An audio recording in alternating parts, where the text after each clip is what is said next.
Hello दोस्तों, तो जैसा कि पिछले एपिसोड में हमने देखा कि हाफी अपने प्यार जीजिया के लिए यहाँ ब्लड सी क्वीन से टकराने के लिए पहुंच चुका था, बिना इस बात को समझे कि ब्लड सी क्वीन गॉड किंग के भी थर्ड स्टेप पर है और वो कितनी ज्यादा टेरिफाइंग है। ये तो अच्छे वक्त की वक्त रहती है कि न्यू यहाँ पर हाफी को बचाने के लिए पहुंच चुका था, जिसे लेकर तो किन्यू आसानी के साथ यहाँ से निकल सकता है, लेकिन किन्यू यहाँ पर हाफी के प्यार जीजिया और साथ ही साथ उसकी बहन होंगयुन को भी लेकर जाना चाहता था, जिनकी बॉडीज पर ब्लड सी पैलेस के मार्क्स थे, जिसकी वजह से वो दुनिया के किसी भी कोने में क्यों ना चले जाए, ब्लड सी क्वीन सिर्फ एक ही झटके में उन्हें जान से मार सकती थी। इसलिए किन्यू को उन्हीं दोनों की जान की फिक्र हो रही थी और वो यहाँ पर ब्लड सी क्वीन के साथ शर्त लगाते उसके साथ फाइट करने लगा, जिस फाइट में ब्लड सी क्वीन भी आखिरकार सीरियस हो गई। पर तभी अचानक उसे एक आवाज सुनाई देती है। ये आवाज अनफेदर एक्सल्टेड सेलेस्टियल गॉड याओ याओ की थी, जिसने ब्लड सी क्वीन से कहा कि ज़ुयू प्लीज किन्यू और उसके भाई को यहाँ इन दोनों लड़कियों के साथ जाने दो। जो सुनकर तो ब्लड सी क्वीन सारा बात ना करते हुए फौरन से इस बात के लिए तैयार हो गई। इवन की किन्यू भी ये देखकर काफी ज्यादा शौक था। इसके बाद नेक्स्ट सीन में हम देखते हैं जहाँ किन्यू मास्टर जियांगलिन को भी इन सब चीजों के बारे में बताता है और मास्टर जियांगलिन ने बताया कि पिछले एक्सल्टेड सेलेस्टियल गॉड कॉम्पिटिशन के दौरान ज़ुयून और ज़ियाओ याओ दोनों एक साथ आए थे। ज़ियाओ याओ तो एक्सल्टेड सेलेस्टियल गॉड बन गया, जबकि दूसरी तरफ ज़ुयून यानी कि ब्लड सी क्वीन पूरी तरीके से गायब हो चुकी थी।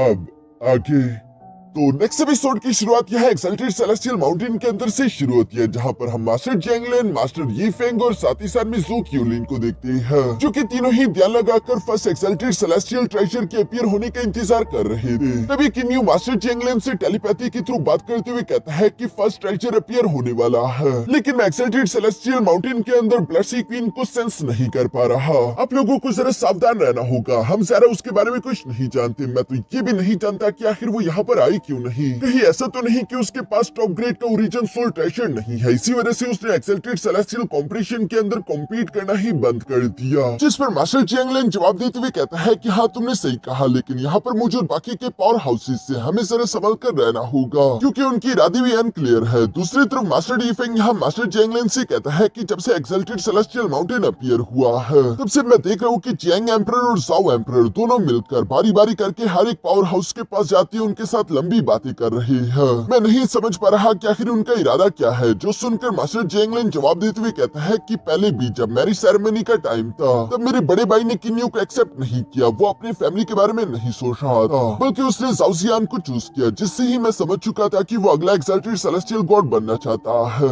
इसलिए वो बारी बारी जाकर उन सबसे बात कर रहा है। जो सब सुनकर मास्टर यीफेंग मुस्कुराते हुए कहता है कि किन्यू और मिस जियांगली दोनों ही काफी ज्यादा ताकतवर हो चुके हैं। अब तो यकीनन जियांग फान यानी कि जियांग एम्परर को काफी ज्यादा अफसोस होता होगा। दूसरी तरफ किन्यू भी हम मास्टर जियांगलिन से सवाल करते हुए पूछता है कि मास्टर जियांगलिन, क्या आप लोगों को मेरी मदद चाहिए? मैं भी वहाँ पर आ जाऊँ। जिस पर मास्टर जियांगलिन जवाब देते हुए कहता है कि एक्सल्टेड सेलेस्टियल ट्रेजर बहुत ही ज्यादा कीमती ट्रेजर है, लेकिन अगर ये खजाना मेरी किस्मत में नहीं तो मैं बिला वजह जोर नहीं लगाऊंगा, इसलिए तुम्हें यहाँ पर आने की कोई जरूरत नहीं, बल्कि तुम वही घर पे रुककर जियांगली का ख्याल रखो। इसके बाद हमें जानने को मिलता है कि असल में ज़ाओ एम्परर और जियांग एम्परर बारी बारी जाकर हर एक पावर हाउस के साथ क्या बात कर रहे थे, जहाँ इन दोनों ने डुअल डोमेन आइलैंड के मास्टर वू और साथ ही साथ मास्टर यीन से भी बात कर ली थी। और मास्टर वू कहता है कि हाँ, सूरज गॉड किंग बहुत ही ज्यादा ताकतवर है और वो हमारी डुअल डोमेन आइलैंड का सबसे बड़ा दुश्मन है, और चूंकि हम सब लोगों ने अलायंस बना ली है तो हम किसी भी हाल में तीनों एक्सल्टेड सेलेस्टियल ट्रेजर उसे हासिल करने नहीं देंगे। इससे हमें सारी कहानी समझ आ गई थी। जियांग एम्परर जानता रहा कि असुरा गॉड किंग बहुत ज्यादा ताकतवर है, इसलिए उसने सारे पावर हाउसेस के साथ मिलकर प्लान बनाया कि हम सबको अलायंस क्रिएट करनी होगी, क्योंकि अगर हमने असुरा गॉड किंग को रोका नहीं तो वो सारे एक्सल्टेड सेलेस्टियल गॉड ट्रेजर्स हासिल कर लेगा और हम उसका अकेले अकेले कुछ भी बिगाड़ नहीं पाएंगे। इसलिए हम सबको एक साथ काम करना है।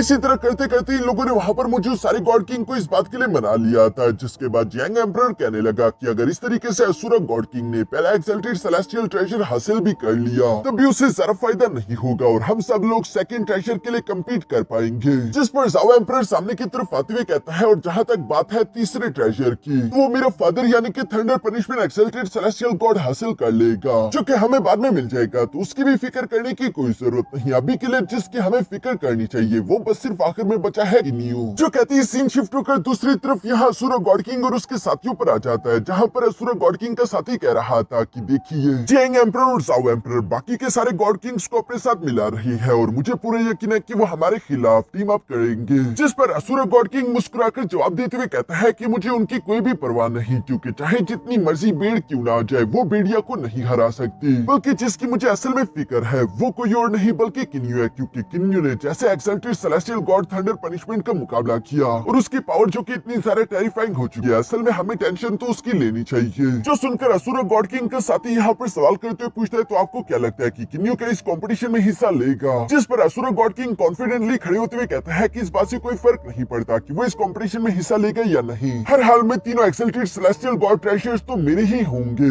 यहाँ जब वो ये सब कह ही रहा था तभी अचानक हम देखते हैं कि सामने की तरफ वो स्पिरिचुअल कैलिड्रोन एक्टिवेट हो गया, जिसके अंदर से पहला एक्सल्टेड सेलेस्टियल ट्रेजर अपीयर हो जाता है और इस ट्रेजर को देखते ही जितने भी वहाँ पर मौजूद गॉड किंग्स थे वो फौरन से आगे की तरफ बढ़ते हुए इस ट्रेजर को पकड़ने की कोशिश करने लगे, जिसे दूर से किन्यू भी देख रहा था। और वो कहता है कि जैसे ही पहला exalted celestial god treasure appear होगा, मैं जानता रहा कि उसी टाइम से गॉड किंग्स के दरमियान खून खराबा शुरू हो जाएगा। बेशक मैं इस कंपटीशन में कॉम्पीट नहीं कर रहा, लेकिन फिर भी मुझे हर किसी पर नजर रखनी होगी। ये कहते हुए किन्यू सारे के सारे गॉड किंग्स को आपस में लड़ता हुआ देख रहा था, जिनमें से हम देखते हैं कि 8 ग्रेट एम्परर्स यहाँ अपनी पावर्स का इस्तेमाल करते हुए पहले मामूली गॉड किंग्स को अपने रास्ते से हटा देते हैं ताकि वो लोग first exalted celestial god treasure को हासिल कर सके।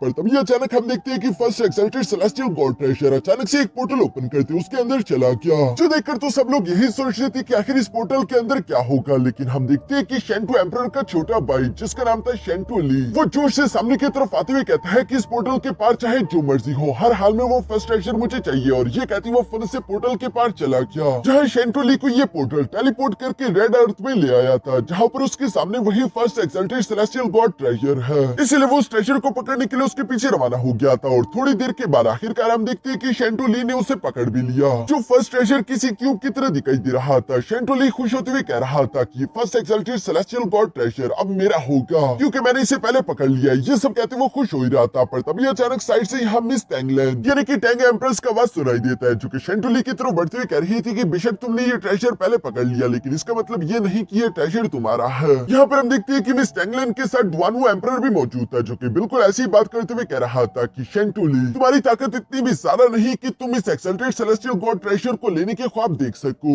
इवन कि इन दोनों के पीछे पीछे मू एम्परर भी मौजूद था, और ये तीनों ही हाथ धोकर शेंटू ली के पीछे पड़ जाते हैं ताकि ये लोग उससे first exalted celestial god treasure हासिल कर सके। इसके लिए वो उस पर जानलेवा हमले भी कर रहे हैं। इन्हें कोई फर्क नहीं पड़ता कि अगर वो जान से भी मारा जाए। हम देखते हैं कि जियांग एम्परर और जाओ एम्परर और शेंटू एम्परर भी यहाँ पर पीछे पीछे पोर्टल में आ चुके थे ताकि वो शेंटू ली से ये फर्स्ट एक्सल्टेड सेलेस्टियल ट्रेजर हासिल कर ले, जिसके लिए हम देखते हैं कि जियांग एम्परर ने अपनी सोल चेन को फुन से एक्टिवेट कर लिया था और वो इसका इस्तेमाल करते हुए शेंटू ली को जकड़ लेता है। साथ ही साथ वो उसे रुकने के लिए बोल रहा था, लेकिन चूंकि वो रुक नहीं रहा, इसलिए जावा एम्परर अपने स्पीयर का इस्तेमाल करते हुए फुन से उस पर हमला करके उसे जान से मार चुका। जहाँ इन्हें जानने को मिलता है कि वो असली बॉडी नहीं थी, बल्कि वो तो सिर्फ एक क्लोन था जिसे इन लोगों ने पकड़ा, बल्कि असली बॉडी तो अभी भी यहाँ से दूर थी, जिसके पीछे मू एम्परर पड़ा हुआ था। वो अपने प्लांट टेंटिकल्स का इस्तेमाल करते उसे जकड़ने की कोशिश करता है। इवन की यहाँ पर मिस टैंगलैंड भी मौजूद है, जो कि अपने वाटर स्पीयर का इस्तेमाल करते हुए शेंटू ली पर हमले कर रही थी। शेंटू ली भी जानते रहे कि इस ट्रेजर के लिए ये लोग उसकी जान भी ले सकते हैं, इसलिए हम देखते हैं कि वो भी अपनी फ्लेम एबिलिटी का इस्तेमाल करते हुए हवा में एक फ्लेम टोर्नेडो फॉर्मेशन एक्टिवेट कर देता है, जिस फॉर्मेशन के अंदर से आग की बारिश हो रही थी। पूरी की पूरी वैली में तबाही मचने लगी, इसलिए ये एम्परर्स अपनी जगह पर रुक गए और शेंटू ली को आगे बढ़ने का मौका मिल गया। दूसरी तरफ हम देखते हैं कि शेंटू एम्परर को भी आग से डर नहीं लगता था और वो उसके बीच से गुजरते हुए शेंटू ली के पीछे पहुंच गया, जहाँ वो शेंटू ली से कह रहा था कि ये first exalted celestial god treasure मुझे दे दो। शेंटू ली उससे कहता है कि बड़े भाई आखिर तुम्हें ये ट्रेजर मुझसे क्यों चाहिए, ताकि तुम ये उस जियांग एम्परर को दे सको ना। मैं ये ट्रेजर तुम्हें नहीं दूंगा, बल्कि मैं खुद ये एक्सल्टेड सेलेस्टियल गॉड बनना चाहता हूँ। ये सुनकर शेंटू एम्परर से समझाते हुए कोशिश करते हुए कहता है कि तुम्हारी पावर अभी इतनी ज्यादा नहीं है, इसके साथ तुम्हारे पीछे बहुत बड़ा खतरा भी आ रहा है। जो सुनकर शेंटू ली तो इस बात पर यकीन नहीं करता और वो कहता है कि पास्ट में फ्लोटिंग एक्सल्टेड सेलेस्टियल गॉड भी बिल्कुल ऐसे ही एक्सल्टेड सेलेस्टियल गॉड बन गया था। हो सकता है कि मैं भी एक्सल्टेड सेलेस्टियल गॉड बन जाऊं। ऐसा नहीं है कि सिर्फ ताकतवर लोग ही एक्सल्टेड सेलेस्टियल गॉड बने। वो भी ये सब कह रहा था। तभी अचानक हम देखते हैं कि यहाँ असुर गॉड किंग सामने की तरफ से आते हुए उसे फौरन गर्दन से पकड़ लेता है। सर असुर गॉड किंग ने यहाँ पर अपने टेम्पोरल स्टेटस यानी कि टाइम फ्रीज टेक्निक का इस्तेमाल करते हुए बाकी के सारे गॉड किंग्स को फ्रीज कर दिया था और वो खुद अपनी मुट्ठी बंद करते हुए बेरहमी के साथ शेंटू ली की जान ले लेता है, जो देखकर तो सब लोग ही शौक हो गए थे। इवन की किन्यू भी हैरान होते हुए कह रहा था कि असुर गॉड किंग तो बहुत ज्यादा रूथलेस है। शेंटू ली को जान से मारने के बाद असुर गॉड किंग को first exalted celestial god treasure मिल चुका था।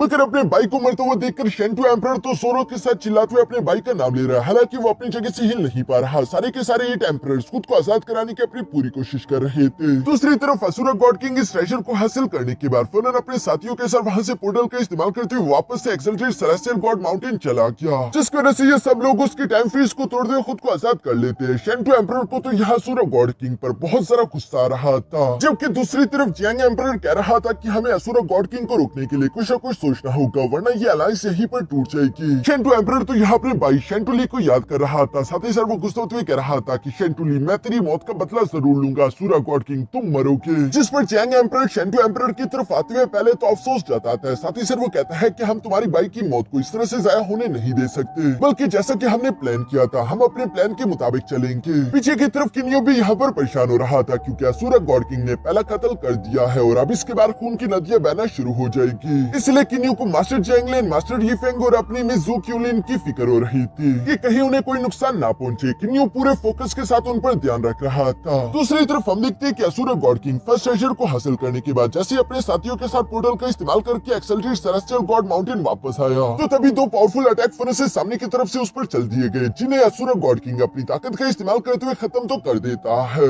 लेकिन सामने की तरफ उसे देखने को मिला कि ये तो हुआंगफू एम्परर और पुटाई एम्परर है, जो कि अपने साथियों के साथ उसका रास्ता रोके खड़े थे और वो असुरा गॉड किंग से कहते हैं कि ये first exalted celestial god treasure हमारे हवाले कर दो। तब तक बाकी के 8 ग्रेट एम्परर भी अपने गॉड किंग्स के साथ यहाँ पर पहुंच गए थे और इन सब ने चारों तरफ से असुरा गॉड किंग को घेर लिया था। असुरा गॉड किंग के पास भागने के लिए कोई भी रास्ता नहीं बचा। वो चारों तरफ बारी बारी करके उन सब के चेहरे देखने लगा, जहाँ पर असुरा गॉड किंग मुस्कुराते हुए कहता है कि मुझे मालूम नहीं था कि डुअल डोमेन आइलैंड वाले भी मेरे खिलाफ हो जाएंगे। और ये कहती है असुरा गॉड किंग ने फौरन से डुअल डोमेन आइलैंड के उन दोनों मॉन्क्स पर हमला कर दिया, जैसे मास्टर वो अपनी बीड नेकलेस का इस्तेमाल करते हुए ब्लॉक करने की कोशिश कर रहा था। मास्टर यिन भी इसमें उसकी मदद कर रहा है और वो मास्टर वुड से कहता है कि चलो ब्रदर यहाँ से भाग चलते हैं, क्योंकि असुरा गॉड किंग बहुत ज्यादा ताकतवर है। जिस पर ब्रदर वो जवाब देते हुए कहता है कि अगर हमने असुरा गॉड किंग को यहाँ पर रोका नहीं तो वो अपनी मनमानी करता रहेगा और हमें 3 एक्सल्टेड सेलेस्टियल गॉड ट्रेजर्स में से एक भी नहीं मिलेगा। इवन की जो थोड़ी बहुत उम्मीद है वो भी खत्म हो जाएगी। जो कहती वो दोनों भाई यहाँ असुरा गॉड किंग के सामने टिकने की अपनी पूरी कोशिश कर रहे थे, लेकिन ये तो सिर्फ उनकी गलतफहमी थी। इसलिए हम देखते हैं कि एक बड़े से ब्लास्ट के साथ वो दोनों पीछे की तरफ धकेलते हुए चट्टानों के साथ जा टकराए और वो खून की उल्टियां करने लगे।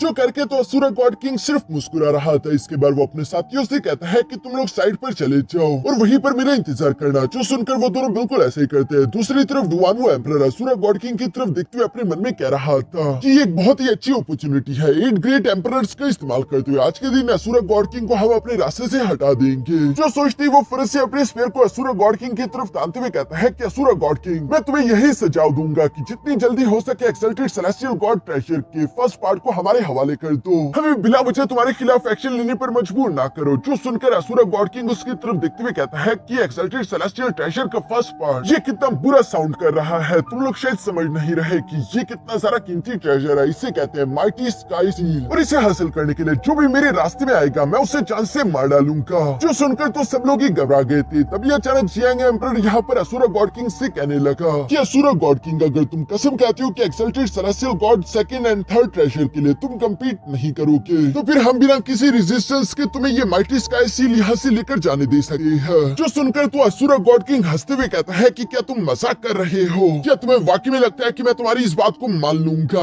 मुझे तुम लोगों की इजाजत की क्या जरूरत है। और ये कहती है असुरा गॉड किंग ने यहाँ पर अपनी ब्लड सोर्ड को समन करना शुरू कर दिया था। साथ ही सर वो कह रहा था कि एक लंबे अरसे से मैंने अपनी पूरी जान लगाकर फाइट नहीं की, लेकिन आज के दिन तुम में से जो भी मेरे सामने आएगा मैं उससे जान से मार डालूंगा। जो कहते हुए असुरा गॉड किंग यहाँ पर खतरनाक तरीके से अपनी ब्लड सोर्ड की एनर्जी अनलीश करने लगा, जो देखकर तो सब लोग ही घबरा रहे थे। लेकिन 8 ग्रेट एम्परर ऑफ कोर्स उससे फाइट करने वाले, इसलिए हम देखते हैं कि जाओ एम्परर, जियांग एम्परर और डुआनवो एम्परर तीनों ही अपने सोर्स ट्रेजर का इस्तेमाल करते हुए यहाँ इस माउंटेन की एंट्रेंस को ब्लॉक कर देते हैं ताकि असुरा गॉड किंग यहाँ से भाग ना सके। जबकि बाकी के 5 सीक्रेट एम्परर जैसे कि पुटाई एम्परर, शेंटू एम्परर, हुआंगफू एम्परर, वो एम्परर और टंग एम्परर्स ये पांचों ही अपने सोर्स पर ट्रेजर्स को कंबाइन करके यहाँ पर एक बहुत बड़ा एक्स बनाना शुरू कर देते हैं, जिसे देखकर तो असुरा गॉड किंग मुस्कुराकर कह रहा था कि ये तो 3 टैलेंट 5 एलिमेंटल फॉर्मेशन है, जो कि वाकई में काफी टेरिफाइंग फॉर्मेशन है। और ये कहती वो फिर से अपने ब्लड सोर्ड को तीसी के साथ उस एक्स की तरफ थ्रो कर चुका, जहाँ रास्ते में देखते हैं कि असुरा गॉड किंग की ब्लड सोर्ड भी अचानक से डिवाइन फॉर्म में आ चुकी थी और ये दोनों अटैक सीधे जाकर हवा में एक दूसरे से टकरा गए, जिसकी वजह से यहाँ पर एक बहुत बड़ा एनर्जी ब्लास्ट हुआ। एनर्जी ब्लास्ट का इफेक्ट खत्म होने के बाद हम देखते हैं कि हर एक गॉड किंग को उससे नुकसान पहुंचा था सिवाय असुरा गॉड किंग के। वो अभी भी आसानी के साथ हवा में खड़ा फ्लोट कर रहा है। शेंटू एम्परर तो उसे देखकर गुस्सा होते हुए कहता है कि लुओफान कमीने। असुरा गॉड किंग भी जानते रहे कि शेंटू एम्परर क्यों गुस्सा है, इसलिए वो मुस्कुराकर उसका मजाक उड़ाते हुए कहता है कि तुम्हें मुझसे माइटी सील चाहिए ना, तो उसके लिए तो तुम्हें पहले अपनी काबिलियत साबित करनी होगी। चलो आओ और मुझ पर हमला करो। जो सुनकर शेंटू एम्परर एक giant fire dragon formation create करना शुरू कर देता है, जिसके अंदर से एक फायर ड्रैगन निकलकर बाहर आ गया था और वो इसका इस्तेमाल करते हुए असुरा गॉड पर हमला करने लगा। जहाँ शेंटू एम्परर कह रहा था कि मेरे भाई की जान लेने की तुझे कीमत चुकानी ही होगी, पर असुरा गॉड किंग तो काफी ज्यादा चालाक था। वो जानबूझकर शेंटू एम्परर को गुस्सा दिला रहा था ताकि वो इस फायर ड्रैगन का इस्तेमाल करे। जिसके बाद हम देखते हैं कि वो इस फायर ड्रैगन से बचते हुए हवा में उड़ते हुए कुछ गॉड किंग्स की तरफ बढ़ रहा था और वो अचानक साइड पर हटते हुए उस फायर ड्रैगन अटैक को उन गॉड किंग्स की तरफ जाने देता है, जिसकी वजह से हम देखते हैं कि 3 गॉड किंग्स मारे गए। हालांकि वो इन्हीं का साथ दे रहे थे। इवन कि ये देखकर तो मू एम्परर भी कहने लगा कि अगर असुरा गॉड किंग इसी तरह हमारे हमलों का इस्तेमाल हमारे खिलाफ करता रहा तो हमारे गॉड किंग्स मारे जाते रहेंगे, हमें कुछ न कुछ तो करना होगा। दूसरी तरफ असुरा गॉड किंग तो ये सब करके ही खुश होते हुए हंस रहा था, जहाँ वो इविल्स की तरह हंसते हुए कहता है कि अभी तक मेरी खून की प्यास बुझी नहीं। और ये कहते वो वहाँ पर मौजूद 3 गॉड किंग्स के पीछे पड़ गया, जो कि अपनी जान बचाकर भागने की कोशिश करते हैं।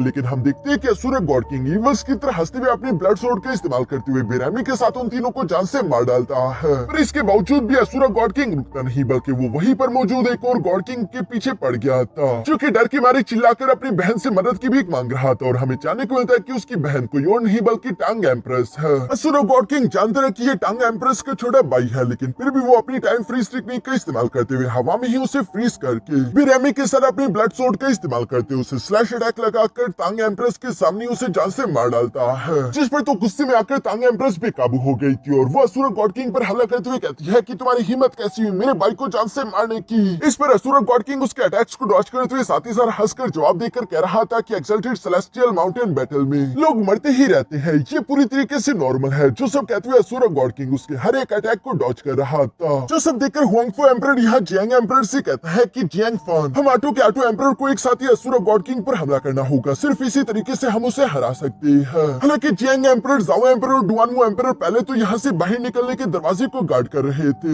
लेकिन हुआंगफो एम्परर की ये बात सुनकर वो इस पर एग्री हो जाते और वो वहाँ पर कुछ और मामूली गॉड किंग्स को रुकने के लिए बोलते हैं, जबकि खुद ये आटो के आटो एम्परर्स असुरा गॉड किंग के पीछे रवाना हो जाते हैं, जहाँ असुरा गॉड किंग इससे पहले की एक लड़की को जान से मार पाता। तभी अचानक जियांग एम्परर ने अपने सोल चेंज का इस्तेमाल करते हुए फौरन से उसे जकड़ लिया, जिसका साथ देते हुए मू एम्परर भी अपने प्लांट एंटिकल का इस्तेमाल करते हुए असुरा गॉड किंग को जकड़ने लगा। और यहाँ पर हम देखते हैं कि टांग लेन भी अपने वाटर अटैक को असुरा गॉड किंग की तरफ भेजते हुए फौरन से उसके अंदर उसे फ्रीज कर देती है। इस तरह से इन लोगों ने कुछ देर के लिए असुरा गॉड किंग को रोक लिया था, जहाँ पर जियांग एम्परर उससे सवाल करते हुए पूछ रहा था कि असुरा गॉड किंग क्या तुम 8 ग्रेट एम्परर्स की सारी फैमिली को खत्म करके ही पूरी तरीके से शांत होगी, क्या सिर्फ इसी तरीके से तुम सेटिस्फाई हो सकते हो? जिस पर असुरा गॉड किंग हंसते हुए कहता है कि शायद तुम लोग भूल गए कि डिवाइन रेल में आने से पहले मैं असुरा डेवल पाथ पर कल्टीवेशन करता था, जहाँ पर जिंदा रहने के यही तरीके थे। और ये कहती वो फिर से अपनी पावर्स अनलीश करते हुए खुद को आजाद कर लेता है। साथ ही साथ हम देखते हैं कि असुरा गॉड किंग अपने असली असुरा गॉड फॉर्म में आने लगा था, जिसकी पावर्स बहुत ही ज्यादा टेरिफाइंग हो रही थी। सब लोग ये देखकर घबरा रहे थे। दूसरी तरफ दूर किन्यू भी ये सब देखते हुए कह रहा था कि वाकई में एक्सल्टेड सेलेस्टियल बैटल तो काफी ज्यादा खतरनाक है। वो ये कह ही रहा था कि तभी अचानक मिस जियांगली का थोड़ा सा सर चकरा गया, जो देखकर किन्यू सवाल करते हुए पूछता है कि जियांगली तुम ठीक तो हो ना? जियांगली जवाब देते हुए कहती है कि हाँ मैं ठीक हूँ। इसके बाद किन्यू उसका पेट चेक करते हैं और किन्यू को जानने को मिला कि मिस जियांगली दोबारा से प्रेग्नेंट है, जो जानकर तो किन्यू थोड़ा सा खुश हो गया। इसके बाद सीन शिफ्ट होकर वापस से एक्सल्टेड सेलेस्टियल माउंटेन के अंदर आ गया, जहाँ पर हम देखते हैं कि असुरा गॉड किंग इविल्स की तरह मुस्कुराते हुए अपनी पावर्स का इस्तेमाल करके यहाँ मू एम्परर और साथ ही साथ डुआनमो एम्परर के छोटे भाइयों को पकड़ चुका था, जो देखकर तो डुआनमो एम्परर और मू एम्परर यहाँ असुरा गॉड किंग से कह रहे थे कि मेरे भाई को जाने दो।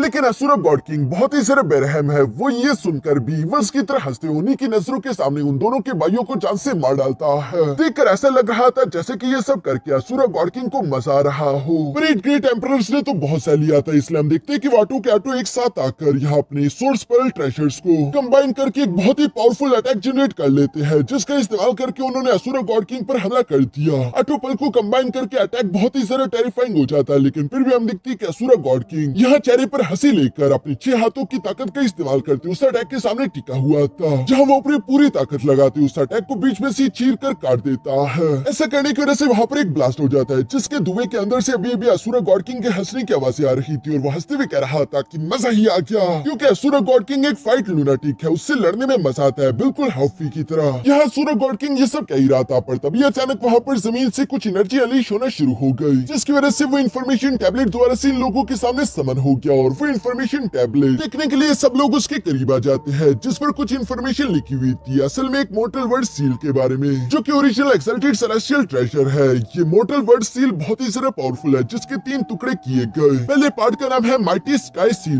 दूसरे का नाम है माइटी अर्थ सील और तीसरे का नाम है माइटी पीपल सील। तीनों ही सील ट्रेजर में बिल्कुल इक्वल पावर है, लेकिन जो माइटी पीपल सील है उसमें लाइफ टाइम थोड़ा सा ज्यादा है। जो भी कल्टीवेटर इन तीनों सील्स को इकट्ठा करेगा और इन्हें कंबाइन करके वो एक कर दे तो वो फौरन से एक्सल्टेड सेलेस्टियल गॉड बन जाएगा। लेकिन इसके अलावा भी एक रास्ता है, अगर कोई एक कल्टीवेटर सिर्फ एक सील का इस्तेमाल करते हुए भी टाइम लॉक को मास्टर कर ले तो एक्सल्टेड सेलेस्टियल गॉड बन सकता है। इसलिए हम देखते हैं कि असुरा गॉड किंग यहाँ पर वापस से शांत होते हुए जियांग एम्परर से कहने लगा कि ये लड़ाई यहीं पर बंद करते हैं, तुम लोग क्या कहते हो? जिस पर वो सब लोग असुरा गॉड किंग की तरफ देखने लगे। यहाँ पर असुरा गॉड किंग बताता है कि तुम लोग वैसे भी समझ चुके होंगे कि माइटी पीपल सील सबसे ज्यादा ताकतवर है, तो इसलिए अगर इस माइटी स्काई सील को मैं यहाँ से ले भी जाऊँ तब भी तुम लोगों को ज्यादा कोई परेशानी नहीं आएगी। और अगर मैं इस माइटी स्काई सील को लेकर यहाँ से चला जाता हूँ तो मैं वादा करता हूँ कि जब तक अगला एक्सल्टेड सेलेस्टियल गॉड नहीं बन जाता तब तक मैं इस एक्सल्टेड सेलेस्टियल माउंटेन के अंदर कदम नहीं रखूंगा। असुरा गॉड किंग की ये बातें सुनकर सारे 8 ग्रेट एम्परर इसी बारे में सोच रहे थे कि क्या हम असुरा गॉड किंग पर भरोसा भी कर सकते हैं, क्योंकि उसने ऑलरेडी बहुत सारे लोगों को जान से मार डाला। जिस पर पुटाई एम्परर जवाब देते हुए कहता है कि वैसे भी हमारे पास दूसरा कोई रास्ता नहीं, क्योंकि अगर असुरा गॉड किंग यहाँ पर रुकेगा तो और सारे लोग जान से मारे जाएंगे। जियांग एम्परर जाओ एम्परर की तरफ देख रहा था, जहाँ जाओ एम्परर कहता है कि तीसरे सील यानी कि माइटी पीपल सील की तो हमें फिक्र नहीं करनी, क्योंकि वो मेरे फादर यानी कि thunder punishment exalted celestial God के हाथों में जाएगा और सेकंड सील हम लोग खुद हासिल कर लेंगे, तो इसलिए बिला वजह फर्स्ट सील के लिए हमें खून खराबा करने की कोई जरूरत नहीं, क्योंकि ये दोनों भी जानते हैं कि असुरा गॉड किंग बहुत ज्यादा खतरनाक है। इसलिए ये लोग असुरा गॉड किंग पर भरोसा करते हुए कहते हैं कि ठीक है, हमें तुम पर भरोसा है, लेकिन अपने वादे को मत भूलना। जिस पर असुरा गॉड किंग भी कहता है कि मैं लुओफान कसम खाता हूँ कि अगले एक्सल्टेड सेलेस्टियल गॉड के बनने से पहले मैं दोबारा एक्सल्टेड सेलेस्टियल माउंटेन में कदम नहीं रखूंगा। अगर मैं अपने वादे को तोड़ूं तो हेवन और अर्थ मुझे कर्ज कर सकते हैं। जो वादा सुनने के बाद जियांग एम्परर बाकी के एम्परर्स की तरफ दिखने लगा, जो हाँ में सर हिलाते हैं। इसलिए जियांग एम्परर ने बाहर निकलने के दरवाजे को अनलॉक कर दिया था ताकि असुरा गॉड किंग को यहाँ से जाने का रास्ता मिले, और वो रास्ता देखते ही फरसी इवल्स की तरह मुस्कुराकर वहाँ से निकल गया। जिसके जाने के बाद मास्टर डी फेंग कह रहा था कि अब 8 ग्रेट एम्परर 3 हिस्सों में बढ़ जाएंगे, जिनमें से पहली टीम मु एम्परर, डुआनमू एम्परर और टांग एम्परस की होगी, दूसरी टीम पुटाई एम्परर और हुआंगफू एम्परर की होगी, जबकि तीसरी team Shanto emperor, Jiang emperor और जाओ एम्परर की होगी, क्योंकि इनमें आपस में काफी अच्छी अंडरस्टैंडिंग है। और अब ये सब लोग शांति के साथ यहाँ माइटी अर्थ सील का इंतजार करने लगे कि कब वो अपीयर होगा।